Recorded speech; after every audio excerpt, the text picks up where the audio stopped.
We're here at Mohegan's Sun. You're fighting tomorrow night. Talk to me about your opponent. It's kind of been like a little bit of a whirlwind for you. You had an opponent fall out. They got your replacement.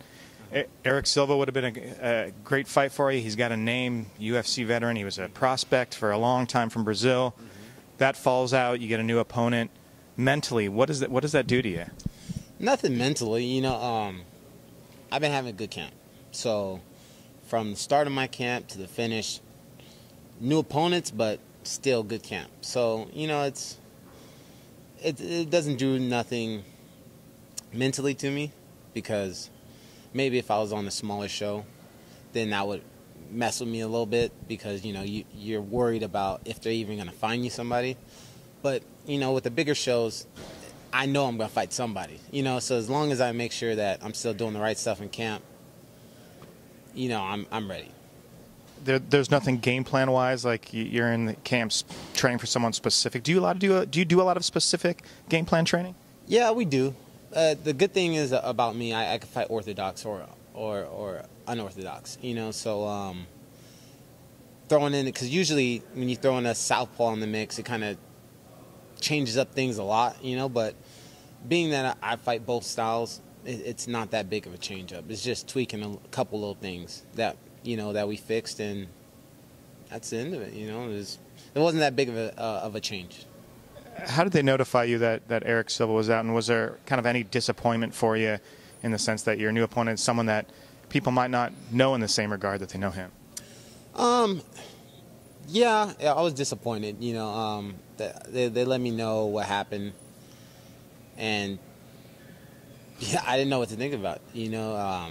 I guess I seen last night that he wrote something like, we're gonna meet or something. Like, he got mad because I did an interview, and I just kept it real. There's no lies about me. It's if I hear you have multiple cartilage tears, my first thought was like, did he get jumped?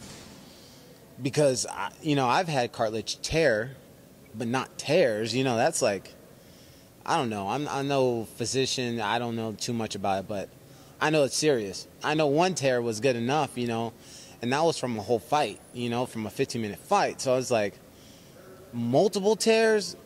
At least that's what I heard. I don't even know if that's his injury. That's just what I heard. So it's like, multiple tears is pretty serious. That's why I was like, well, did he get jumped? I wasn't messing around, but I don't know. I guess he got mad. So hopefully he heals up and we make that fight happen. But, until then, Pascu, I don't know.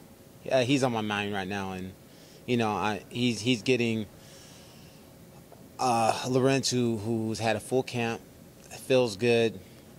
One of my best weight cuts to this day, and at 170, and he has a lot to deal with, and big ups to him for taking the fight. It's one of those things where anybody's going to step up and take the fight. It's a big show.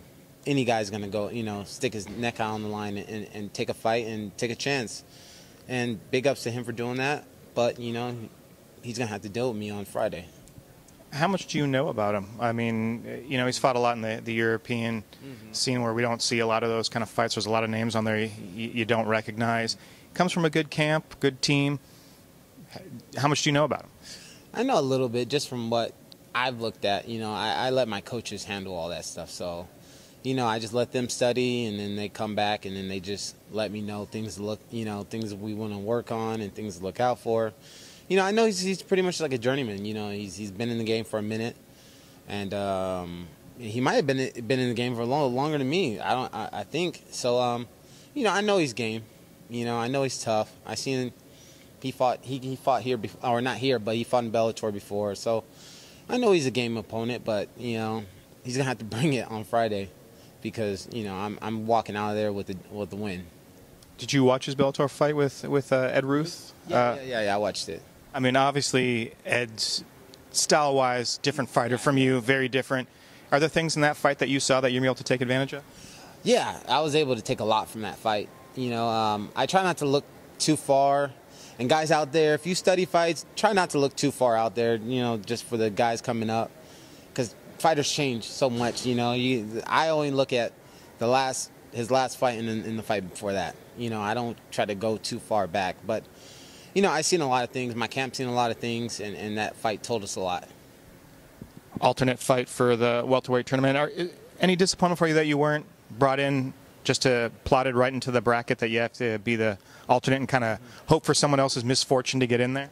No, you know, that was the plan from the get-go. You know, they came to me and then they told me that they wanted me in the tournament. You know, I talked to Scott, and it just, the time frame doesn't match up for me. You know, one of my biggest layoffs was from Strikeforce to UFC, and that was like 10 months, about 11 months.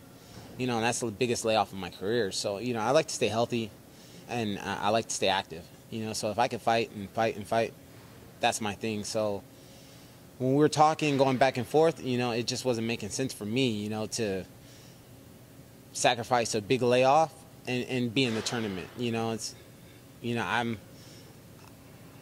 I'm excited about the tournament, but I'm not willing to give up my layoff time for the tournament. So this was the next best thing, was to be an alternate. So I'm cool with that, you know. So how does that work as they progress through the quarterfinals into the opening rounds and the quarterfinals, semifinals? Do you have to take multiple fights in that time as well? Or I mean, we don't know when that final could be. We don't know when you could get plopped in. Do you sit out for the length of that tournament until they might need you? Well, I would think the best way to do it is probably schedule me a fight around each time, you know, when the Grand Prix is happening.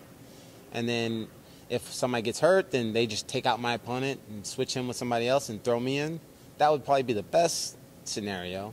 So, and I'm ready to be active, so this is like my time to be cool, you know? So, I don't know. I'll be ready, though. You know, every time I sign on the dotted line, I show up.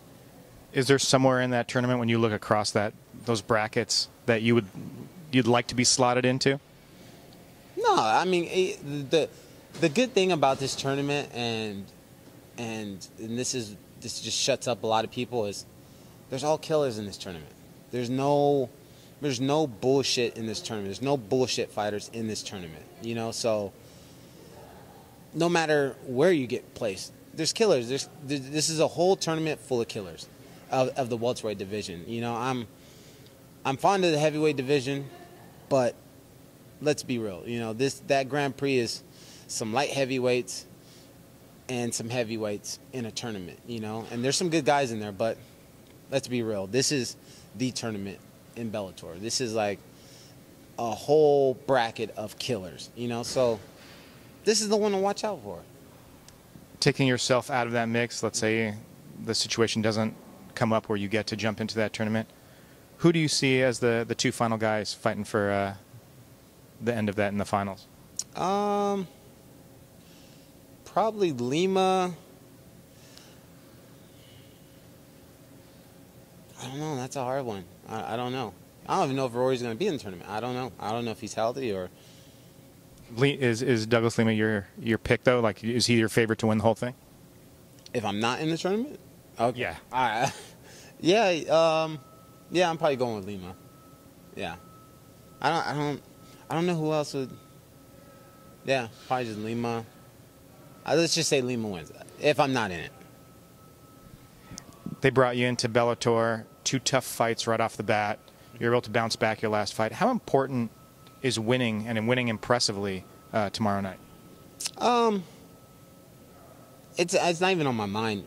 Winning's on my mind. You know, that's just what it is. You know, I came in, and I wouldn't want it any different. You know, I only want tough fights. I don't want no, you know, fights that are just like, you know, set to win. You know, I want hard fights, and that's the whole reason why I'm top. You know, I'm one of the top guys in this division, and then the card's always. I take it for what it is. If I have a loss, I'm gonna bounce back. You know, that's just my career, and that's the reason why I'm a tough fight. You know, 'cause that shit doesn't get in my head. If something doesn't go right, whatever, I keep pushing, and then I make it go right. You know, and that's just what's happening right now. We're just right in that change where things are gonna start looking good for me. Envisioning it in your head, how do you see this fight playing out? My hand raised, and getting out and having fun in Connecticut, riding around on my scooter over there. Drunk, probably.